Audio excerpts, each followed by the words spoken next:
ప్రజాసేవలో నిమగ్నమై ఉండేటువంటి నిబద్ధత కలిగినటువంటి నాయకుడు హరీష్ రావు గారు తెలంగాణ విశాల ప్రజా ప్రయోజనాలను దృష్టిలో పెట్టుకొని ఫ్యూచర్ సిటీని రద్దు చేస్తాం మేము అధికారంలోకి రాగానే అని ప్రకటించారు. ఇది తెలంగాణ ప్రజలు హర్షించే ప్రకటన, తెలంగాణ ప్రజలు ఆహ్వానించే ప్రకటన, తెలంగాణ ప్రజా ప్రయోజనాలను కాపాడే ప్రకటన. కేవలం భూదందాలు, కమిషన్లు, అక్రమార్జనలకు అలవాటు పడ్డ వాళ్లకు ఈ ప్రకటన బెంబేలెత్తిస్తున్నది. కాంగ్రెస్ తోడేళ్ల గుంపులో గుండెత్తేసినట్టు అయింది ఒకసారి హరీష్ రావు గారి ప్రకటనతో. కకావికలైపోతున్నారు అందరూ, గుండెలు గుబిల్లు అంటున్నాయి. ఫ్యూచర్ సిటీ పేరుతో చాలా ఇన్సైడర్ ట్రేడింగ్ జరిగింది, చుట్టుపక్కల భూములన్నీ కబళించారు. దీని పేరు చెప్పుకొని హఠాత్ మన అడ్డగోలుగా ధరలు పెంచి దండుకోవడానికి కావలసినటువంటి ఎత్తుగడలన్నీ పూర్తి చేసి పెట్టుకున్నారు. రేపు ఆ ఫ్యూచర్ సిటీ రద్దవుతుంది అని అంటే వీళ్ళ అక్రమార్జనలకు తెరబడుతుంది, వీళ్ళ ప్రయోజనాలకు గండిపడుతుంది. ఆ ఆదుర్దాలోంచి, ఆ ఆందోళనలోంచి ఈ ఫ్యూచర్ సిటీ కోసం క్రీచర్స్ అన్నీ ఇవాళ అరుస్తున్నాయి, ఆక్రందిస్తున్నాయి, ఆర్తనాదాలు పెడుతున్నాయి. శ్రీధరబాబు గారు కూడా మేము హైదరాబాదు అభివృద్ధి లక్ష్యంగా పనిచేస్తుంటే అడ్డుకుంటారా, వినాశకరమైనటువంటి ప్రకటనలు చేస్తున్నారంటున్నారు. నిజానికి శ్రీధరబాబు గారు వాళ్ళు మాట్లాడుతున్న తీరు చూస్తుంటే కూడా ఆయన రేవంత్ రెడ్డి గారి ఒత్తిడి వల్ల మాట్లాడుతున్నట్టుగా తెలుస్తున్నది, అనిపిస్తున్నది ఆయన చూస్తుంటేనైతే. ఈ ఆందోళన రేవంత్ రెడ్డి గారి ఆందోళన, దాని చుట్టూ రేవంత్ రెడ్డి గారి ఇంట్రెస్ట్లు ఉన్నాయి కనుక ఈ ఆందోళన ఆయన ఆందోళన. ఏమిటి మీరు చేసిన అభివృద్ధి హైదరాబాద్లో? బీఆర్ఎస్ సమయంలో నిర్మించిన ఫ్లైఓవర్లు కావచ్చు, ఇతర నిర్మాణాలు కావచ్చు, వాటికి సంబంధించి రిబ్బన్ కట్ చేయడం తప్ప మీరు సాధించింది ఏముంది హైదరాబాద్లో? ఇవాళ హైదరాబాద్లో వచ్చే పెట్టుబడులు ఆగిపోతాయని ఆందోళన వ్యక్తం చేస్తున్నారు. ఇవాళ హైదరాబాద్లో రియల్ ఎస్టేట్ కుప్పగూలింది. ఎందుకు కుప్పగూలింది? పెట్టుబడులు రాకపోవటం వల్ల కదా, ద్రవ్య చలామణి లేకపోవడం వల్ల కదా, వాణిజ్య వ్యాపార రంగాల్లో భయంకరమైన నిస్తేజం రావడం వల్ల కదా. హైదరాబాద్ రియల్ ఎస్టేట్ రియల్టర్లందరూ కూడా ఆందోళనలో ఉన్నారు కదా తీవ్రంగా. ఏం అభివృద్ధి చేశారు మీరు హైదరాబాద్లో? ఏం అభివృద్ధి ఉంది? పేద ప్రజలకు ఏం ఒరగబెట్టారు మీరు? ఇండ్లు కూల్చడం తప్ప. ఇండ్లు కూల్చడమా మీరు చేసిన అభివృద్ధి? ఇది నిర్మాణాత్మకమైన అభివృద్ధా? నిర్మాణాత్మకమైనటువంటి విమర్శ చేయాలి కానీ వినాశకర ప్రకటనలు చేయొద్దంటున్నారు శ్రీధర్బాబు గారు. మీరు చేస్తుంది వినాశనం, పేద ప్రజల గృహాల విధ్వంసం చేస్తున్నారు మీరు. కష్టపడి కట్టుకున్నటువంటి ఇండ్లు కూలగొడుతున్నారు, బతుకులు కకావికలైపోతున్నాయి, పేదవాళ్ల జీవితాలు ఛిద్రం చేస్తున్నారు మీరు హైదరాబాద్లో. దాన్ని అడ్డుకోవడం అభివృద్ధిని అడ్డుకోవడమా? హైడ్రాను అడ్డుకోవడం అభివృద్ధిని అడ్డుకోవడం కాదు, మీరు చేస్తున్న విధ్వంసకర పరిపాలన అడ్డుకోవడం. ఫ్యూచర్ సిటీని అడ్డుకోవడం మీ అక్రమార్జనల ప్రణాళికను అడ్డుకోవడం. కనుక ఫ్యూచర్ సిటీని అడ్డుకొని తీరాల్సిందే. కోర్టుకు ఒక మాట చెప్తారు, కోర్టులోనేమో ఫార్మాసిటీ కంటిన్యూ అవుతుందని చెప్తారు, ప్రజలకేమో ఫ్యూచర్ సిటీ అని చెప్తారు. కోర్టుకు ఒక ముఖం, ప్రజలకు ఒక ముఖం. ఈ రెండు మూతుల పాములకి ఏంది మరి ఈ వ్యవహారం? కోర్టుకు ఎందుకు ఫార్మాసిటీని కంటిన్యూ చేస్తామని చెప్తున్నారు? ఎందుకు చెప్తున్నారంటే భూసేకరణ ఏ లక్ష్యంతో జరిగింది? ఫార్మాసిటీ లక్ష్యంగా భూసేకరణ జరిగింది. ఫార్మాసిటీ అక్కడ ఏర్పడడం వల్ల ఆ రోజు కేసీఆర్ గారు ఫార్మా ఇండస్ట్రీకి సంబంధించినటువంటి దిగ్గజాలను తీసుకొని పోయి ఇవాళ హైదరాబాద్లో ఈ ఫార్మా కంపెనీలన్నీ చెల్లాచెదురుగా ఉన్నాయి, అవన్నీ కూడా ఇవాళ నగర మధ్య భాగంలోకి వచ్చినాయి. కాలుష్య నిర్వహణ అనేది ఎఫిషియెంట్గా జరగడం లేదు. దానివల్ల జనావాసాలన్నీ కూడా ఈ కాలుష్యం కాటుకు గురవుతున్నాయి, చాలా దుష్పరిణామాలు సంభవిస్తున్నాయి.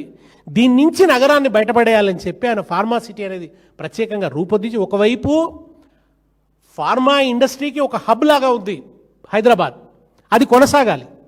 రెండో వైపు కాలుష్యం ఉండకూడదు, జన జీవితం దుర్భరం కాకూడదు. ఈ రెండింటిని దృష్టిలో పెట్టుకొని ఆయన ఫార్మాసిటీని డిజైన్ చేసి అక్కడికి ఈ ఫార్మా కంపెనీల దిగ్గజాలను తీసుకొని పోయి వాళ్ళని ఒప్పించి కన్విన్స్ చేసి పరిశ్రమలు అక్కడ తరలడానికి వాళ్ళందరినీ కూడా ఒప్పించి రైతులను కూడా కన్విన్స్ చేసి అక్కడ మీకు పెద్ద ఎత్తున ఉపాధి వస్తుంది అని చెప్పడం వల్ల ఆ ఉపాధిని ఆశించి రైతులు భూములు ఇచ్చారు. ఫార్మాసిటీ కోసం భూములు ఇచ్చారు తప్ప ఫ్యూచర్ సిటీ రియల్ ఎస్టేట్ దందాల కోసం వాళ్ళు భూములు ఇవ్వలేదు రైతులు. ఇవాళ ఎవరు ఆపుతున్నారు? రైతులు కదా కోర్టుకు పోయింది రైతులు.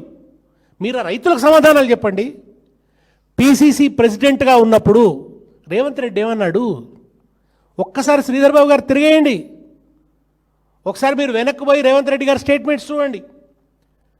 రాగానే మేము ఫార్మాసిటీని రద్దు చేస్తాం, భూములు రైతులకు తిరిగి ఇచ్చేస్తామని అన్నాడు. ఫార్మాసిటీ రద్దు వెనక ఆయనకుండే దురుద్దేశాలు ఆయనకుంటే ఉండొచ్చు, కానీ ఒక మాట అన్నావు కదా, ఫార్మాసిటీని రద్దు చేస్తే భూములు రైతులకు ఇచ్చేస్తామన్నావు కదా. చట్టం కూడా అదే చెప్తుంది కదా. పర్పస్ డిఫీట్ అయినప్పుడు ఏ లక్ష్యం కోసమైతే భూములు సేకరించారో ఆ లక్ష్యం కానప్పుడు, ఆ లక్ష్యం అక్కడ లేనప్పుడు ఆ భూములు తిరిగి రైతులకు ఇచ్చేయాలి. మరి రైతులకు ఇవ్వకుండా మీరు ఎట్లా డీవియేట్ అవుతారు? ఎట్లా దాన్ని మరొక ప్రయోజనం కోసం మళ్ళిస్తారు? మీ ప్రయోజనాల కోసం, మీ స్వార్థ ప్రయోజనాల కోసం. అందుకనే కేటగారికల్గా చెప్పారు హరీష్ రావు గారు, అక్కడ ఫ్యూచర్ సిటీని రద్దు చేస్తాం, ఈ రియల్ ఎస్టేట్ దందాలు నడవడానికి వీల్లేదు, ఈ బినామీ దందాలు, ఈ రేవంత్ రెడ్డి ఆయన తాబేదారులు ఆయన బినామీలు దాని చుట్టూ చేరి నడుపుతున్న ఈ దందాలిక నడవడానికి వీల్లేదు అని చెప్పి ఆయన దాన్ని రద్దు చేస్తామని చెప్పారు. దానికి ఎందుకు అంత ఉలికి పడుతున్నారు? ప్రజలు కేంద్రంగా ఆలోచించే నాయకుడు గనక తెలంగాణ ప్రజా ప్రయోజనాల దృష్టిలో పెట్టుకొని హరీష్ రావు గారు ఆ ప్రకటన చేశారు. దానికి మీరు బెంబేలెత్తిపోతున్నారు.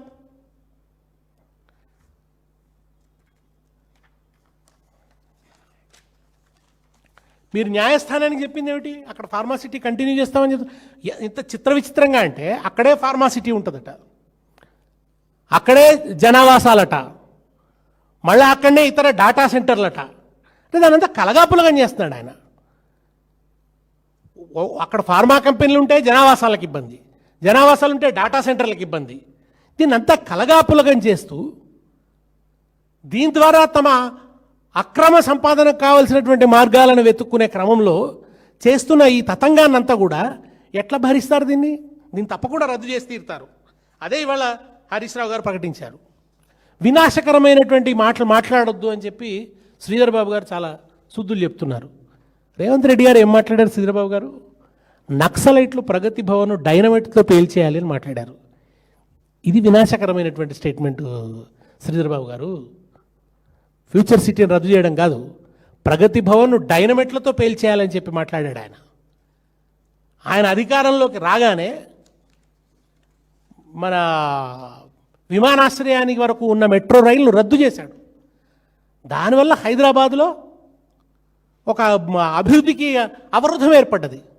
అది వినాశకరమైనటువంటి స్టేట్మెంట్ అవుతుంది. కానీ ఇవాళ హరీష్ రావు గారు ఇచ్చింది వినాశకరమైనది కాదు, అది పక్కా నిర్మాణాత్మకమైనటువంటి ఆలోచన, మీ అవినీతిని అడ్డుకునేటువంటిది. ధరణిని తీసి బంగాళాఖాతంలో పారేస్తామన్నారు. తీరా జరిగింది ఏమిటి? ఇవాళ ధరణి పేరు భూమాతను ఏదో చేశారు. అంతకు మించి ఇవాళ 1 కోటి ఎకరాలు నిషేధిత జాబితాలో పెట్టినారు.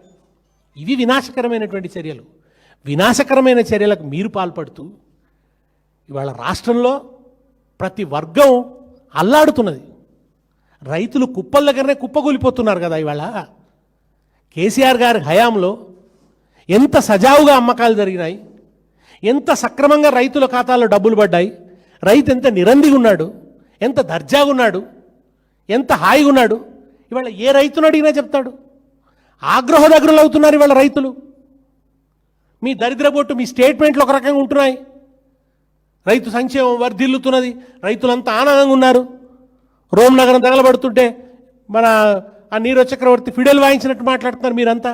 ఒకవైపు రోడ్ల మీదకి వస్తున్నారు, రోజు కుప్పల దగ్గర చచ్చిపోతున్నారు. ఇవాళ కూడా ఉంది కదా పేపర్లో వార్త, ప్రతిరోజు పత్రికలో పతాక శీర్షిక అవే ఉంటున్నాయి కదా. మీ అసమర్థత వల్ల, మీ అవినీతి వల్ల, మీ లాలూచీల వల్ల రైతుల ప్రాణాలు పోతున్నాయి. రాష్ట్రం నలువైపులా తగలబడుతున్న కొంపలాగా తయారైపోయింది. శాంతి భద్రతలు గతి లేవు. హైదరాబాద్లో అభివృద్ధి మేము చేస్తున్నాం, అభివృద్ధిని అడ్డుకుంటున్నారు. హైదరాబాద్లో శాంతి భద్రతలు లేవు. రోజుకొక సంఘటన, క్రైమ్ రేట్ చూస్తే పెరిగిపోతున్నది. రైతుల ఆత్మహత్యల రేటు చూస్తే భయంకరంగా పెరిగిపోతున్నది. ఏం అభివృద్ధి చేశారు మీరు? ఎక్కడ అభివృద్ధి? ఏం కనబడుతున్నది? పొద్దున్న లేస్తే చీప్గా మాట్లాడడం, వెకిలి వెటకారం, భయంకరమైన దురహంకారం, ఇంతకు మించి మీరు చేస్తున్నది ఏమీ లేదు. మాల్ అడ్మినిస్ట్రేషన్, అసమర్థమైనటువంటి నిర్వహణ, విపరీతమైనటువంటి అక్రమార్జన. దాని కారణంగా ఇవాళ రాష్ట్రంలో అభివృద్ధి మందగించింది, రాష్ట్రం ప్రతిష్ట మసకబారింది, రాష్ట్రం అధోగతి పాలయ్యేటువంటి పరిస్థితికి తీసుకొస్తే దాని నుంచి కాపాడడం ఇవాళ బాధ్యత. మీరు విధ్వంసం చేసిన వాటన్నిటినీ కూడా తిరిగి చక్కదిద్దాల్సినటువంటి బాధ్యత ఉంది రేపు. దాంట్లో భాగంగానే హరీష్ రావు గారు చేసినటువంటి నిర్మాణాత్మకమైనటువంటి ప్రకటన, ఫ్యూచర్ సిటీని మేము రద్దు చేస్తామని చెప్పి ఆయన ప్రకటించాడు. అది ఫ్యూచర్ సిటీ కాదు, అది అవినీతి క్రిములు కదలాడే క్రీచర్ సిటీ అది. కనుక అది ఖచ్చితంగా రద్దు కావాల్సిందే. మీరెంత బెంబేలెత్తినా, మీరెంత అరిచి గీ పెట్టినా, మీరు రకరకాలుగా ఎవరెవరిని ఎన్నో రకాలుగా రెచ్చగొట్టినా భయపడేది లేదు. ఎందుకంటే ప్రజా ప్రయోజనాల కోసం నిబద్ధతతో నిలబడేటువంటి, నిటారుగా నిలబడేటువంటి బీఆర్ఎస్ మీ అక్రమాలన్నింటి కూడా తెరదించుతుంది. ఆ తెరదించే అవకాశం, దానికి తగినటువంటి బలం, దానికి తగినటువంటి నైతిక మద్దతు తెలంగాణ ప్రజలు బీఆర్ఎస్కి ఇస్తారు కూడా.